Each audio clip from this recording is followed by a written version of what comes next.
Shalom à tous, à Yehuda, à Ephraim, dans le nom de Yahweh, Yahweh, l'Élohim puissant de Israël. Amen.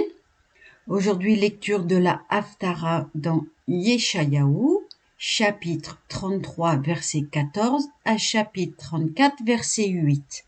Les méchants sont terrifiés à Tsion. L'épouvante a saisi les malfaiteurs. Qui de nous peut demeurer près d'un feu dévorant? Qui de nous peut rester dans le voisinage d'un brasier éternel? Celui qui marche dans la justice, parle avec droiture, refuse le profit de la violence, secoue la main pour repousser les dons, bouche ses oreilles aux propos sanguinaires, ferme les yeux pour ne pas se complaire au mal. Celui-là habitera dans les hauteurs. Des forts bâtis sur les rochers seront sa protection. Son pain lui est garanti, sa ration d'eau est assurée. Ses yeux contempleront le roi dans sa beauté, verront un pays aux lointains horizons. Ton cœur méditera sur les craintes passées. Où est le greffier? Où est le collecteur d'impôts? Où est celui qui notait les tours? Tu ne verras plus le peuple barbare, le peuple au parler obscur qu'on ne peut comprendre, à la langue balbutiante, inintelligible. Mais tu verras Sion, la cité de nos réunions de fête. Tes yeux contempleront Yerushalayim, résidence paisible, tente qui ne sera point déplacée, dont les chevilles ne bougeront jamais et les cordages ne se romperont pas.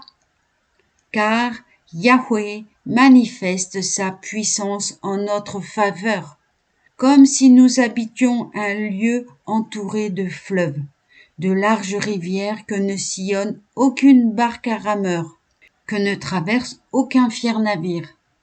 Oui, Yahweh est notre juge, Yahweh est notre législateur, Yahweh est notre roi. À lui nous devons le salut.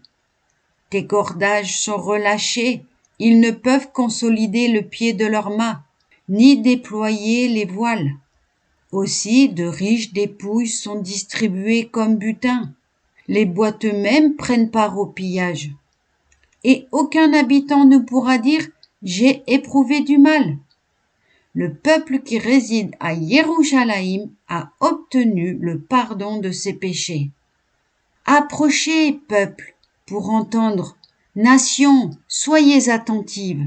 Que la terre écoute. Elle est tout ce qui la remplit. Le globe avec toutes ses créatures. Car Yahweh est irrité contre tous les peuples et en colère contre toutes leurs légions.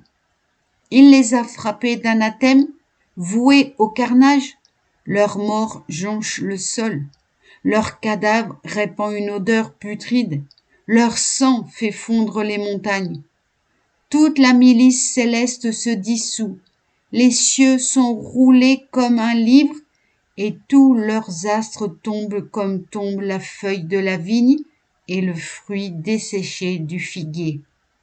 Déjà mon glaive est ivre de sang au ciel. Le voici qui s'abat sur Édom, sur le peuple que j'ai frappé d'anathème pour faire justice. Le glaive de Yahweh dégoutte de sang et luisant de graisse. C'est le sang des agneaux et des boucs, la graisse des reins des béliers, car un festin se prépare pour Yahweh à Bosra, de grandes hécatombes dans le pays d'Édom. Des buffles tombent en même temps, des taureaux et des bœufs. Leur pays est inondé de sang, et la poussière de leur sol saturée de graisse. C'est un jour de vengeance pour Yahweh, une année de représailles pour la cause de Tsion. Amen, Shabbat Shalom à tous, dans le nom puissant de Yahweh. Amen.